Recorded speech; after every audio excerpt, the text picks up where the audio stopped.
Chelsea FC manager Thomas Tuchel insists Callum Hudson-Odoi must patiently wait for his chance to play for the team and there is no need to feel sorry for him. The attacker doesn't have much time to play at Stamford Bridge and was at one point a target of Borussia Dortmund this summer transfer.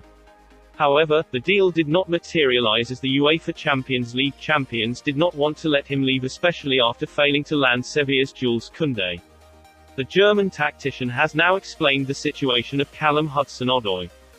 To be absolutely fair, I have to say that sometimes we use him as a right-side wing-back, which is not his very best position, but we do it because, in the Super Cup match against Villarreal, he had a good pre-season and all the training in his legs, so he had the capacity to play the 120 minutes, Tuchel said as quoted by Football London.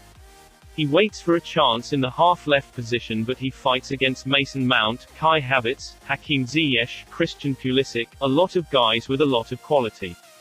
It is very hard for him. I agree, but we don't have to feel sorry for him. Once the door is open, we demand he goes in between and makes his mark. This can happen at any time. He needs to be ready, this is what we demand from him.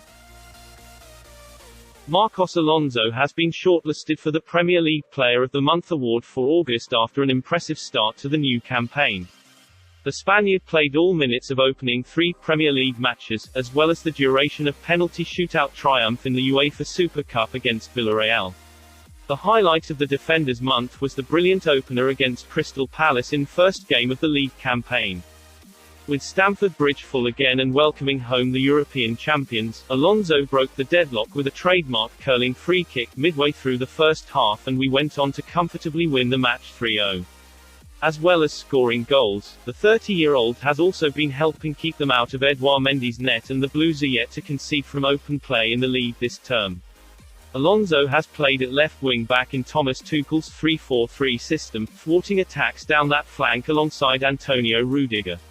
The last Chelsea player to win the award was Eden Hazard in September 2018, while the most recent Blues defender to pick up the trophy was David Luiz over a decade ago. Ross Barkley is stuck at Chelsea at least until the January transfer window opens. Whether Thomas Tuchel will have any use for him is highly doubtful, given the competition that already exists in the attacking midfield area of the pitch. Throughout the summer he was linked with Newcastle United and West Ham United, whilst a last-minute loan move to Burnley was also in the offing at one stage. However, that was ruled out, in part due to his high wage demands, and it means that the 27-year-old will stay in West London, at least until the new year. He still has 2 years left on his existing deal. All this represents a considerable fall from grace for the player who was hailed as a wonderkid when he first broke through with Everton, and less than 2 years ago, was a regular in England squads. But a loan spell with Aston Villa last season that began brightly but then faded as injury and loss of form combined, did little to convince other clubs he was worth taking a chance on. Jules Kunday, angry over failed Chelsea move and ignoring Sevilla hierarchy. Jules Kunday has reportedly been left angry that his proposed move to Chelsea never materialized during the summer transfer window, and he has been ignoring calls from Sevilla manager Julen Lopetegui and director of football Monchi. The 22-year-old was clear that he wanted to leave Sevilla over the summer, but the La Liga side were also clear that he would not be sold cheaply. The Blues made an offer of €50 million, £42.8 million, but this was nowhere near what the Spanish side wanted for the defender, with an asking price closer to €80 million, £68.5 million, on his head. While another bid was a possibility on transfer deadline day, it never came to pass, and Kunday will remain with Sevilla at least until January. The Frenchman has reportedly not taken this particularly well, with the Spanish football podcast reporting that he is angry over the situation and has been ignoring calls from the Sevilla hierarchy as a result. Monchi was very open about the process, saying Kunday was keen to join Chelsea but they simply did not produce an acceptable offer for him. Most of the approaches were rejected by the player himself, but there was a club that he liked, which was Chelsea, he said earlier this week. The first and only formal offer was last Wednesday, around 5 in the afternoon, with an amount that did not satisfy our desires and conditional on Chelsea selling a player. It was an important offer, considering the current world where there are so many hardships, but it did not meet our demands, conditions, or quantities. I spoke to the player's agent some time ago because the more time that passed, the more difficult it would be for him to leave. We put as a deadline the 20th, and we extended that to the 25th.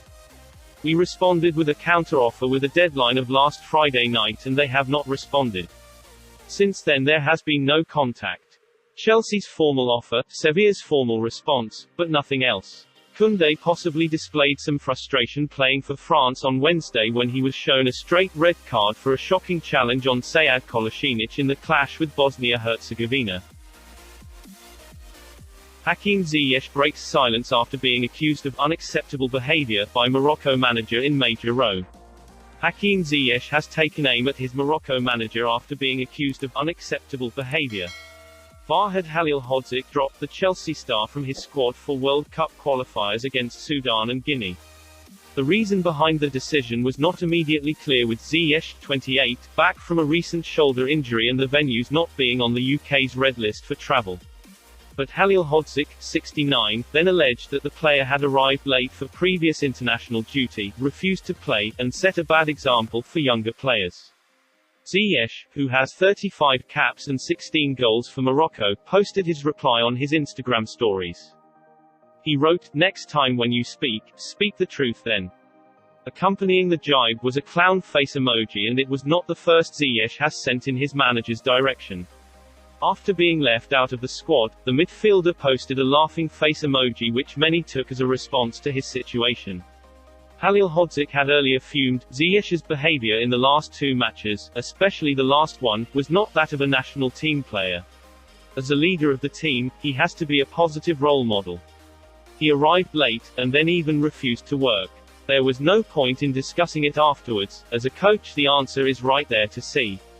For me, the national team comes above everything. Nobody can hold it hostage. For the first time in my career I have seen behavior that disappoints me. A player who refuses to play a game, admittedly a friendly, on the pretext that he is injured. The medical staff made several examinations, and said he was fit to play. He then refused to warm up in the second half, because he was disappointed to be a substitute. For me, that type of behavior is unacceptable. You can't cheat with the national team.